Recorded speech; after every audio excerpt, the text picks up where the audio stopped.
Halo semuanya, selamat pagi. Pada hari ini, saya akan membahas dua buah modifier yang ada di dalam Riverpod, yaitu Family dan Autodispose. Untuk Autodispose sendiri, sebenarnya sudah saya bahas secara sekilas di video nomor 38, yaitu Riverpod part yang kedua. Namun di video ini kita akan bahas lagi dengan lebih mendalam. Nah, sekarang kita akan coba lihat proyek awal kita ya. Saya sudah berikan source code dari proyek awal ini di deskripsi video.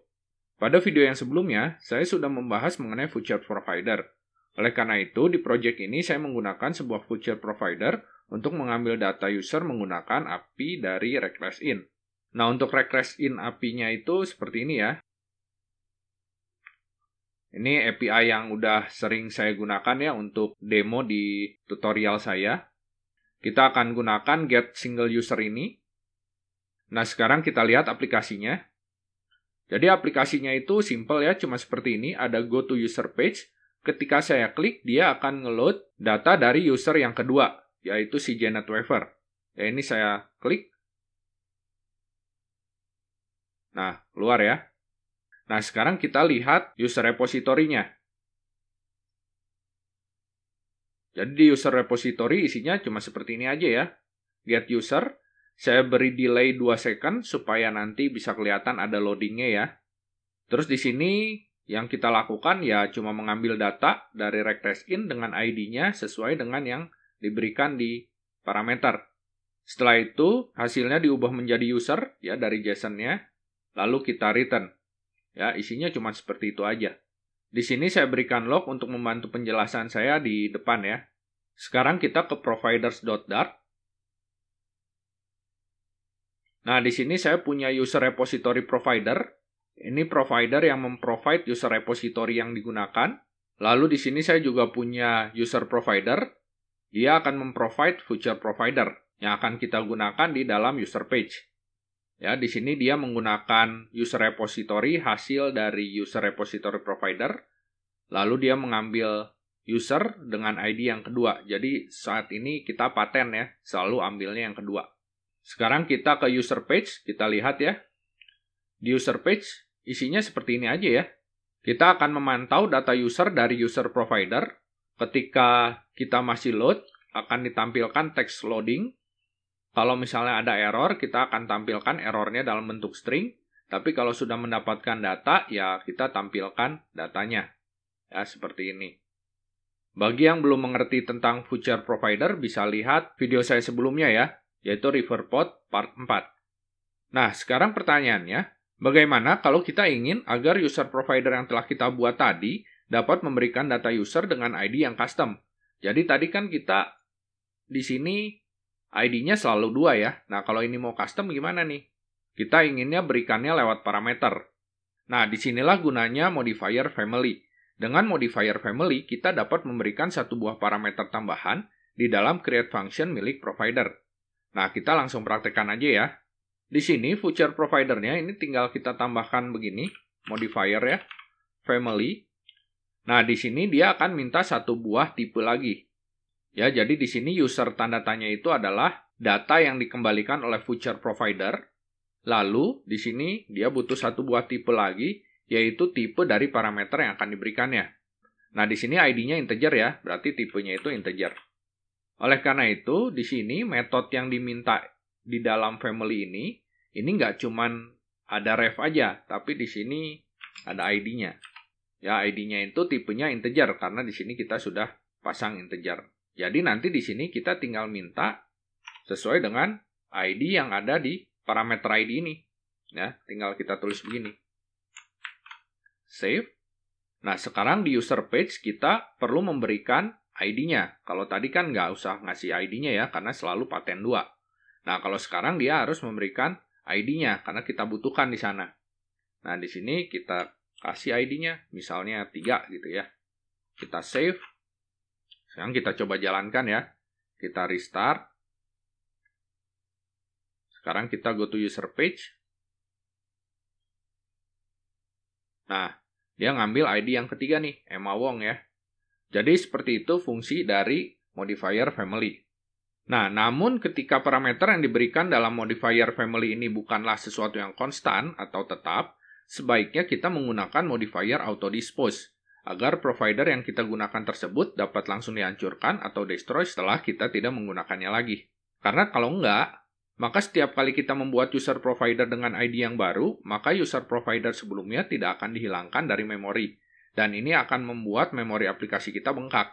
Jika pada saat ini masih ada yang belum mengerti manfaat modifier auto dispose, silahkan lihat kembali video saya nomor 38 ya, yaitu refer port bagian yang kedua. Jadi di sini kalau kita lihat, ini masih paten ya, sebenarnya kita langsung coding user provider untuk ID yang ketiga. Tapi kalau misalnya nih, ID di sini, yang tiganya ini, kita minta dari user. Berarti kan itu bisa berubah-ubah ya. Nanti ketika user masukin 3, kita akan buat user provider untuk ID 3. Nah, nanti kalau dia minta lagi untuk yang keempat, ini user provider yang untuk ID 3 itu nggak akan langsung dihapus. Jadi tetap ada di dalam memori aplikasi kita. Padahal kita udah nggak pakai lagi. Nah, itu yang akan menyebabkan memori kita bengkak. Nah, sekarang kita coba langsung aja ya. Mari kita tambahkan auto dispose pada user provider milik kita. Kita ke provider. Di sini kita tambahkan auto dispose. Auto dispose. Nah, cuma tambahkan ini aja nih. Kita save. Sekarang kita coba ya. Kita restart dulu. Nah, sekarang kita ke sini. Kita masuk, dia sudah mengambil data Emma Wong.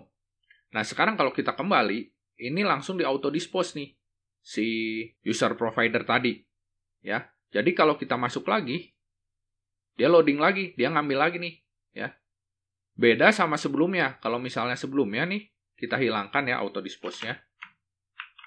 Kita save, kita restart. Kita masuk ke sini. Sudah ada Emma Wong ya. Nanti kalau kita kembali lagi, dia udah nggak loading lagi ya. Dia sudah punya datanya, jadi dia langsung tampilkan aja. Kalau kita kasih auto dispose tadi kan,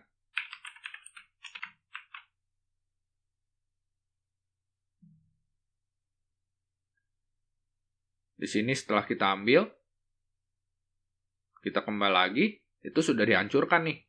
Ya, jadi ketika kita balik lagi, dia ambil lagi. Jadi, ketika kita menggunakan auto dispose, maka user provider kita akan dihancurkan setelah tidak ada lagi yang menggunakannya, termasuk state atau data yang telah dihasilkan tadi. Agar state atau data ini tetap dipertahankan, meskipun user provider yang kita gunakan dihancurkan oleh auto dispose, maka kita perlu menggunakan metode ref.keepalive yang disediakan refer port ketika kita menggunakan modifier auto dispose. Jadi sekarang kita coba tambahkan ref keepalive ya di user provider. Jadi kita ke sini, ini kita ganti ya, ini kita cut, asinkronus ya, begini. Ini kita await. Jadi di sini kita akan mengambil datanya terlebih dahulu. Setelah itu kita jalankan metode keepalive untuk memberitahukan bahwa data ini jangan ikut dihapus, ya. Setelah itu return usernya. Nah, sekarang kita coba restart lagi. Go to user page. Sudah dapat ya datanya Emma Wong. Nah, karena kita memakai auto dispose, ketika kita back, si user providernya itu dihancurkan ya, di-destroy. Nah, tapi karena kita sudah pakai metode keep alive ini ya, jadi si state-nya ini yang tadi udah diambil Emma Wong, itu tetap disimpan. Jadi sekarang kalau kita masuk lagi, tetap ada ya Emma Wong-nya ya. Jadi dia tidak akan ngambil datanya lagi. Nah, selain keep alive, metode on dispose juga disediakan ketika kita menggunakan auto dispose. Hal ini berguna ketika kita ingin melakukan sesuatu ketika sebuah provider akan dihancurkan. Salah satu contoh yang menggunakan on dispose ini adalah ketika kita ingin membatalkan sebuah HTTP request ketika user keluar dari halaman yang memanggilnya, sebelum HTTP request itu selesai dijalankan. Mari kita lihat contoh saat ini. Kita restart. Terus saya kasih lihat lognya ya. Di sini, di user repository, saya sudah berikan log kan, ya. Ketika masuk ke metode getUser, dia akan tampilkan ambil data user. Nah, nanti setelah dia berhasil mengambil data dari request-in, maka sebelum dia mengembalikan data usernya, saya berikan ini, log lagi ya. Tulisannya kembalikan data user. Jadi di sini ada dua buah log, yaitu sebelum mengambil dan sesudah mengambil. Sekarang kita coba.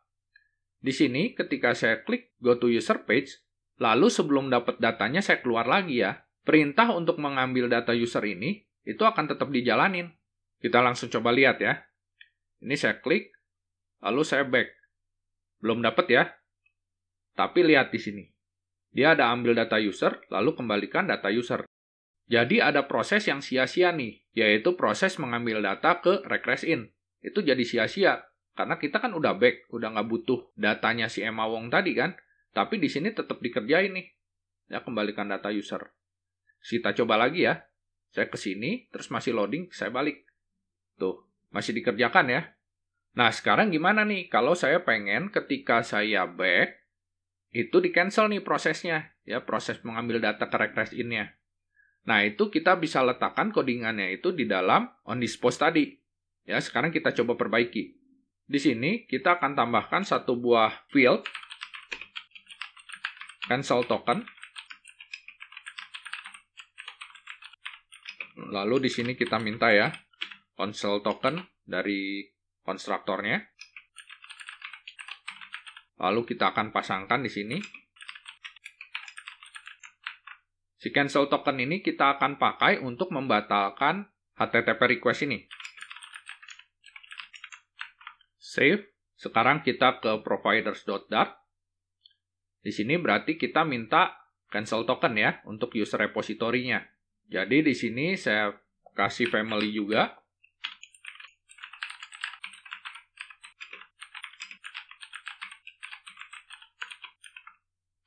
Di sini jadi ada cancel token. Lalu di sini saya masukkan.